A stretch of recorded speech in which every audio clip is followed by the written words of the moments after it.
Kampioni aktual me 6 të përgjysmuar në lojë me Drenicën në një ndeshje ku huqi një varg raste shumë të mira për të shënuar dhe për të fituar.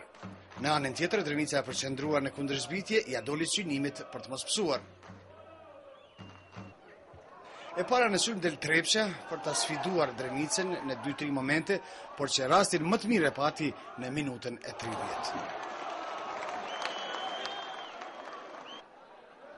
Pas si krijoi edhe disa gjysmëraste të mira, Trepça, e cila kishte marrë dominimin e fush, ja del të shënoi e para.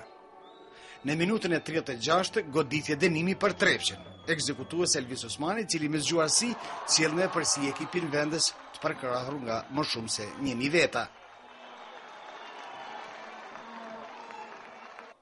Pas golit Drenica tenton të barazoj rezultatin, por jo të ishte efikase. Trepça vazhdon ritmin duke krijuar raste, por jo edhe të finalizoj. Në pjesën e dytë ndryshe, Drenica më shtrëngueshëm, bile në minutën e 47 krijoi e para këtë rast. 3 minuta më vonë në zonë dikush nga Mitrovica si duheti me dorë dhe gjyqtari Hasani akordoi penalti. Mensur Limani pa gabueshëm për të barazuar rezultatin.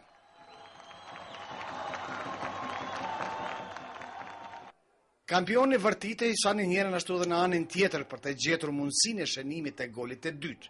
Drenica pak me fat e më shumë me angazhim ja doli të mbyll shtigjet dhe në fund t'i gëzohi pikës së madhe, kurse Trepça i humbi mbase 2 pikë të paparashikueshme.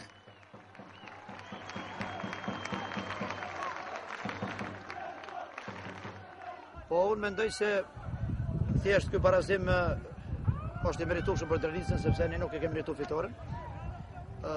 Pjesën e parë do të thotë që jemi shumë dominantë dhe plotësisht kishim lojën në kontroll ku patëm me shumë raste shënimi, nuk ditëm të shfrytëzojnë. Mirë po prapë shënuam gol në pjesën e parë, do të thonë një moment shumë duhur. Mirë po me fillimin e pjesës 2 do të thotë morëm një gol nga penaltia, gol që nuk është dashur, do të thotë merret. Edhe prej atij momenti lojtarët tonë u tregoi kapin një nervoz e cila nuk është dashur, domethënë ti ndodh.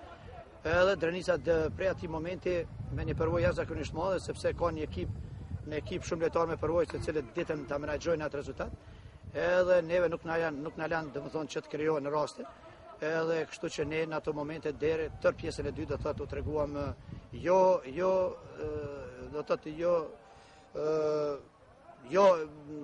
do thotë nuk ditëm ta shfrytëzojmë ato momente.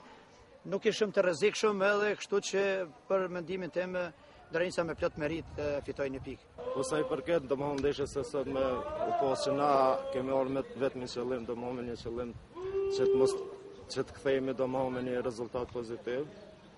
Mendoj që pjesa e parë më thellërisht që ka qenë barazu me një lojë të barabartë si nga una jona ashtu edhe nga una e Trepçës. Psum një gol prej një gabimi më thellërisht prej murit të cilët nuk u vendosën si dohen. Ndërsa sa i përket pjesës së dytë mendoj që ndryshum domosdoshmë gjithçka. Na posedum domosdoshmë gjatë 45 minutave topin, banëm shumë aksione, krijuam raste për golla, por nuk arritëm pas asaj që konkretizuam me penalti. Mendoj që lirisht kemi mujt me fitu, domosdoshmë, po ky është futbolli, jam i kënaqur edhe me një pikë.